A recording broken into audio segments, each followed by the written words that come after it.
Hi everyone, it's Anastasia here, and today I decided to make a step back from my typical learning content and to make a video on Russian and Soviet cartoons. This video will be pretty personal because I absolutely love animation and cartoons, and I'm gonna share the cartoons that I personally grew up with. I really hope that you will enjoy watching the full versions of this cartoon later, because most of them are available with English and Russian subtitles on YouTube. And again, this is my personal opinion on the best and the worst Russian and Soviet cartoons, and if you disagree, please share it in the comment section. Like, subscribe, and let's start with the top 3 of the most disliked Russian and Soviet cartoons. I hope you won't throw rotten tomatoes when I say that personally I do not like the world famous and so loved Masha и Медведь, or Masha and the Bear. This cartoon shows a weird friendship between a little girl and her friend Bear. One of the first episodes of this show got 4.4 billion views. No doubt it's one of the best commercial animation projects of modern Russia. The show is available on YouTube and Netflix, and it has been translated into 25 different languages. I mean, it's good, it's funny at some point, it's very well done, but to me it's too bright and too noisy. And I really hate watching a little girl literally torturing her friend Bear. Let's move to my number 2, and here is Hedgehog в тумане, or The Hedgehog in the Fog, a cartoon that personally I still cannot understand. This is an old animation, and you might probably see it because it won several prizes at different film festivals, both in the Soviet Union and abroad. It's considered to be a valuable part of cartoon heritage. The animation shows us a story of a hedgehog who went to see his friend Bear and got lost in a fog. During 10 minutes of the cartoon, nothing generally happens. The hedgehog is just walking through the fog. The article on Wikipedia says that this work was inspired by masterpieces of different epochs from different parts of the world. But personally, to me, it's a lovely but still really weird cartoon, and it takes the second place in my personal list.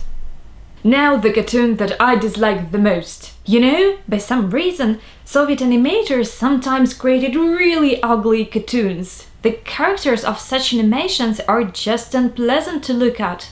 Such cartoons leave the impression that everyone is sick with a deadly disease. Though sometimes these works still have very interesting plots, the cartoon I'm gonna tell you about doesn't have one.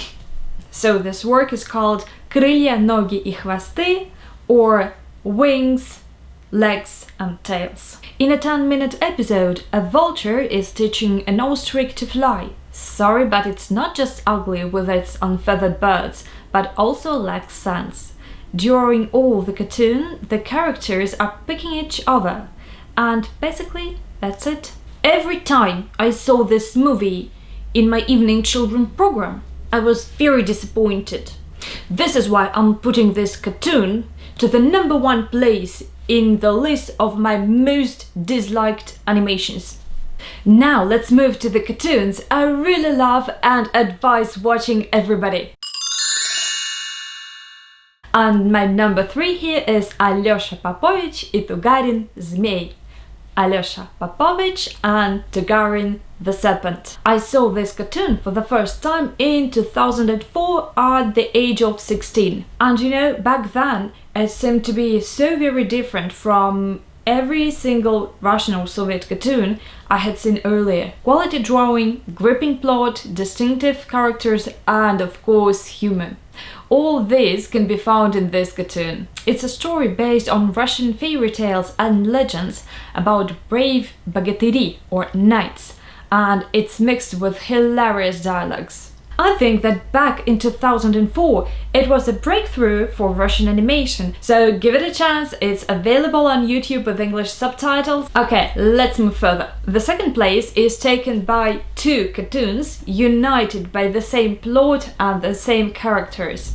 They're Трое из Простоквашино The Three from Простоквашино, and Каникулы в Простоквашино, Holidays in Простоквашино. Both of the cartoons were released in 70s, and they were based on stories of a famous Soviet children writer Eduard Uspensky. The cartoons tell us a story of a 10-year-old boy who decided to live independently from his parents in a small village in Простоквашино with his cat Matroskin and a dog called Sharik. Quotes from this cartoon have become really popular and are still sometimes used in Russian colloquial speech here and there. Personally, I rewatch Каникулы в Простоквашино, Holidays in Простоквашино, every winter to wake up the feeling of Christmas spirit. By the way, do you have cartoons that make your New Year and Christmas days brighter? Tell me about them in the comment section. Okay, we're now coming to my most favorite cartoon ever.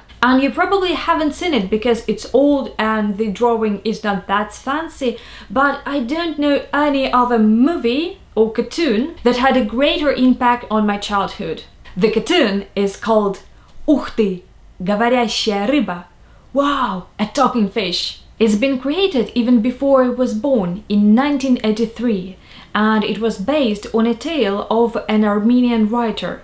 It tells us a story of an evil magician, a poor old couple, and a brave traveler who came to save them. This cartoon sort of created a standard for my behavior that I'm trying to follow even these days. Делай добро, бросай его в воду, оно не пропадет, добром к тебе вернется. Do good deed and throw it into the water. It will not vanish, but will turn to you with goodness.